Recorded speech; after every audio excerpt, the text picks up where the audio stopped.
Hello, divers! Coming to you from Studio D, this is the Deep Dive Microcast, a brief look into things I find interesting, and I hope you do too. I'm Tom Feeney, raconteur, pie-eating contest judge, and writer for Wings Chop Movie Magazine.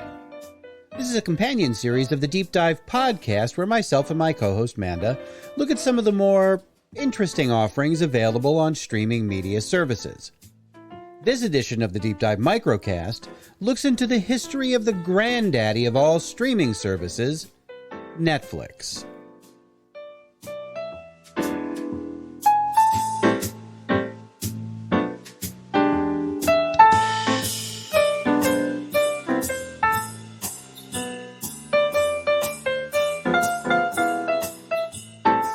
Let us turn back the clock a ways, back to a more innocent time, a time when ordinary folks like you and me wanted to actually own movies, TV shows, and even music, before we all gave up ownership for convenience, all the way back to the early 1990s.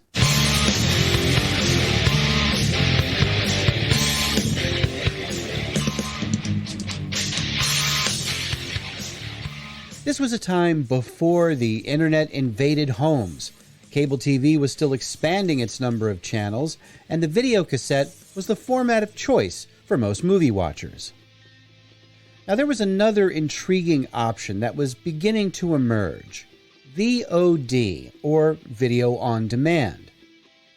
Until the early 90s, the technology simply didn't exist that could allow people to rent a movie from their television sets and watch it whenever they chose. Technology companies, cable companies, and telephone companies, you remember those, were all working towards making video on demand a reality. In many ways, it was the holy grail for media outlets. For viewers, the possibility of watching whatever you want, whenever you want, seemed like magic.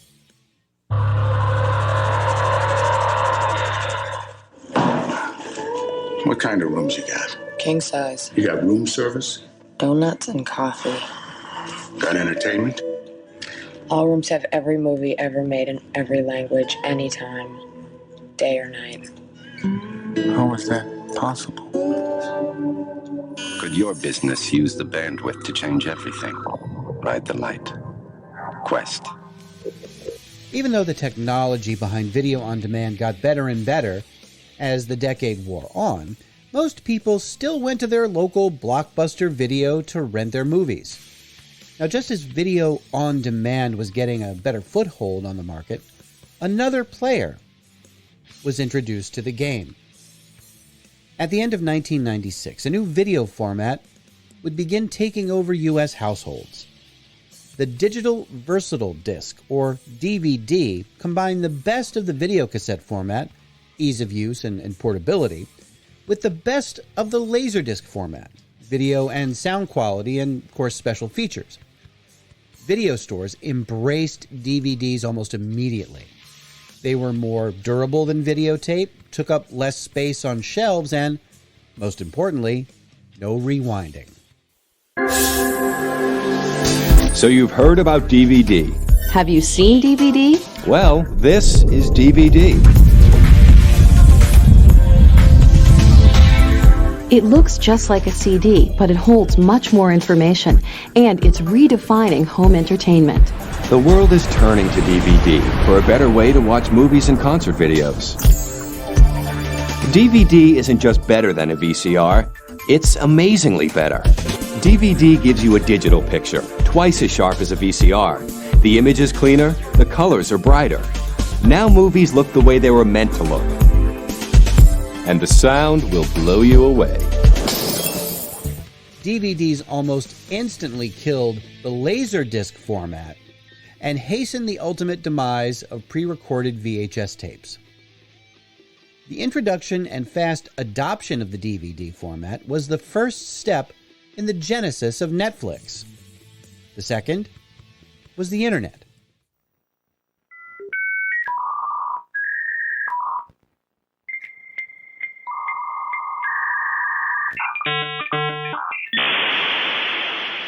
In the early days of the World Wide Web, the vast majority of content was text-based with limited low-resolution graphics. Computers were still using monitors based on old television cathode ray tubes. Now, the creation of the first web browsers promised an easier way to navigate the web. That, plus services like America Online and Prodigy, led to an incredibly rapid expansion of this new kind of media. It would take a few more years before streaming audio, and eventually video, would be possible. In early 1994, a former Microsoft executive named Rob Glazer would form a company called Progressive Networks. It was formed to create alternate distribution channels for political content. They soon shifted their business plan and became Real Networks. Now, if you were traversing the information superhighway during the 1990s, you likely used their Real Player software. It was originally an audio streaming platform called Real Audio and began broadcasting in 1995. The fourth version of the software, released in 1997, added Real Video.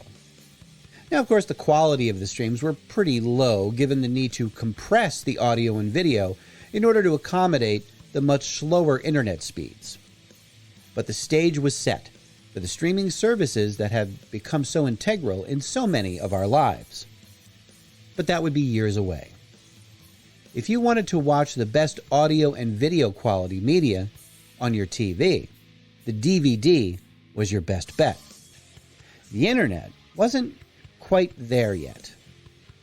But what if there was a way to leverage one to assist the other? That was the idea driving two men, Mark Randolph and Reed Hastings. In 1997, they started Netflix.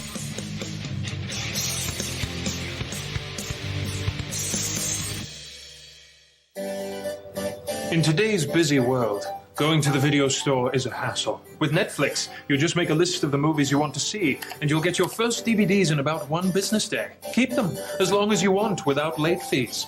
Return one in this prepaid envelope, and they'll automatically send you another movie from your list. My lady, we are the romance movie from Netflix. We hope our presents will be to your liking. There's a movie waiting for you at home. Netflix. All the DVDs you want, starting at only $9.99 a month, no late fees.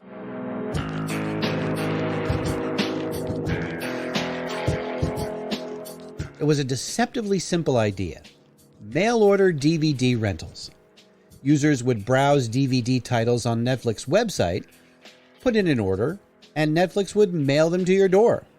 When you were finished watching them, you would simply mail them back. No rewinding, no late fees, no hassle. Rentals cost around $4 each, plus a $2 postage charge. Now, a couple of years later, Netflix switched to a subscriber-based model. With this model, users could keep the DVDs for as long as they liked, but could only rent a new movie after returning their current one. After establishing Netflix as a viable company, owners Randolph and Hastings were ready to sell their company to another entity. Amazon offered what seemed like a paltry $14 million to buy Netflix, which was refused. Video rental giant Blockbuster was given the chance to buy Netflix for $50 million, but the offer was laughed at by Blockbuster's CEO. Who's laughing now? By 2005, Netflix had a library of over 35,000 DVD titles and was shipping 1 million DVDs a day.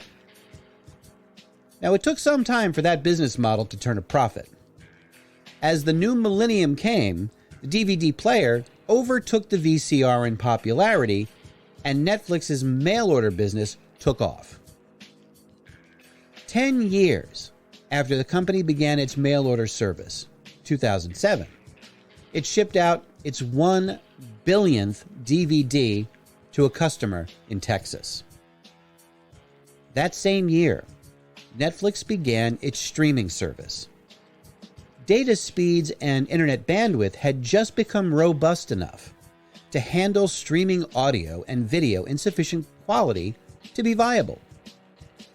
Their first concept, however, didn't quite work out.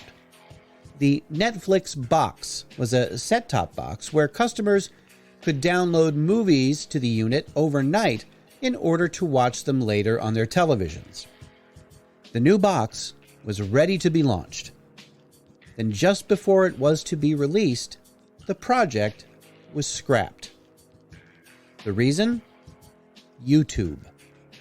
The success of the video sharing site proved that streaming video directly to consumers via their computer screens was the best way to get the largest number of viewers. So whatever became of that Netflix box? Well, it was spun off into its own separate company. You may have heard of it. It's called Roku. Starting with only 1,000 titles in 2007, the new Netflix streaming service was rolled out. In only 2 years, subscriptions for the streaming service overtook DVD rentals. This gave Netflix significant leverage in dealing with their movie, TV, and studio partners in order to get their content. They were spending hundreds of millions of dollars on films and television shows to bulk up their library. This ultimately led to what is called the Netflix effect, where movies and TV shows are given new leases on life because of the streaming service. The first real example of the Netflix effect was a little show called Breaking Bad. My name is Walter White. There are going to be some things that you'll come to learn about me. No matter how it may look, I only had you in my heart. You understood what I've just said to you? Yes, lung cancer. Inoperable. It's just, you've got mustard. Chemistry is the study of change. How was your day? It's fine. You want to cook crystal meth? You know the business, and I know the chemistry. We got new players in town. They possess an extremely high skill set. You are not how I remember you from class. I mean, like, not at all. Thinking Albuquerque just might have a new kingpin. Nobody moves crystal in the South but me! Get a little excitement in your life. Someday. Run, Mr. White, run! You want to make some cash for your people before you check out. That's why you're doing all this. People sometimes do things for their families. Yeah, Mr. White. Yes, science. You're gonna make a lot of money together.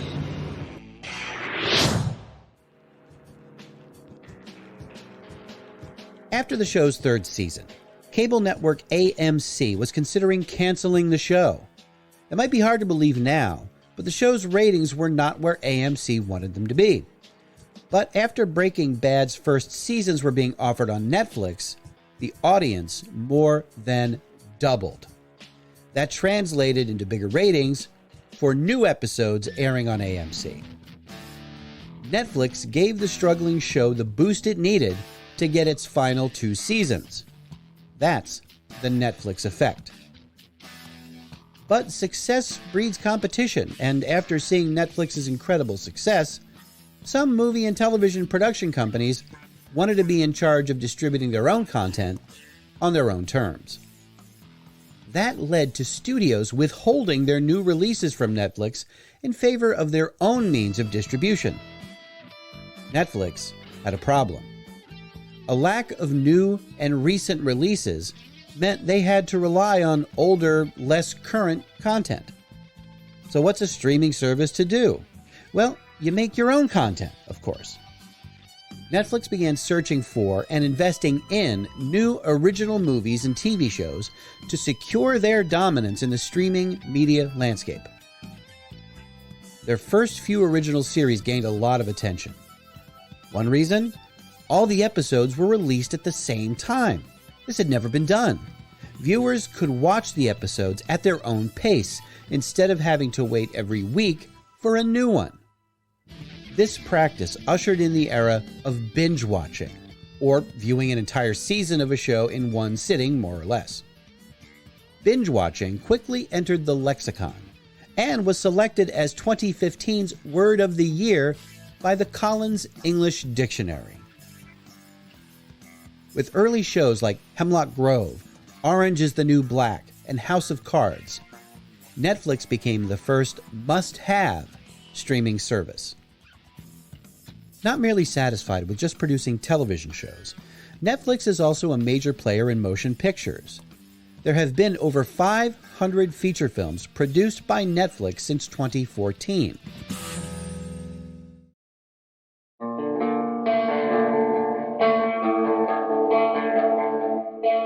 The company has developed a reputation for spending insane amounts of money for original programming while, at the same time, taking a hands-off approach when it comes to creative control.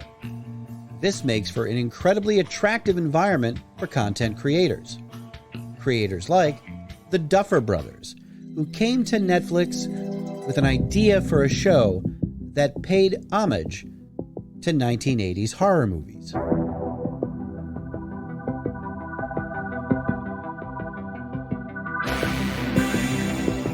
Stranger Things, about a tight-knit group of 80s kids facing off against multiple science-based and supernatural evils, was Netflix's first mega hit. Its latest season, Season 3, had nearly 600 million viewers. In recent years, Netflix received a considerable subscriber boost with an unexpected cause: the COVID-19 pandemic. The company added more than 36 million subscribers in 2020 due to the global lockdown, and passed 200 million subscribers worldwide. However, the good news for Netflix didn't last long. The pandemic may have boosted subscriptions, but it also led to the stoppage of new TV and movie production. That meant little new programming in the first half of 2021. New subscriptions stalled. On top of that, Netflix is also facing stiff competition from new services like Disney+, Paramount+, and NBC's Peacock, as well as Apple TV Plus and Hulu. So what does the future hold for Netflix? Well, according to the service, the future is gaming. Last November, Netflix Games was rolled out to mobile platforms. In hopes of adding additional value to its subscription service, Netflix now has several games that can be downloaded and played on Android and iOS devices. These games are ad-free with no additional fees. You just have to be a Netflix subscriber to play them. And Netflix isn't slowing down when it comes to providing original content to its patrons in 2022. These include hits like Ozark, The Witcher, The Crown, The Umbrella Academy, Squid Game, Bridgerton, and the long-awaited return of Stranger Things. With a slate like that, plus countless other shows and movies, it seems like Netflix is poised for a stellar 2022. So, clear your schedule.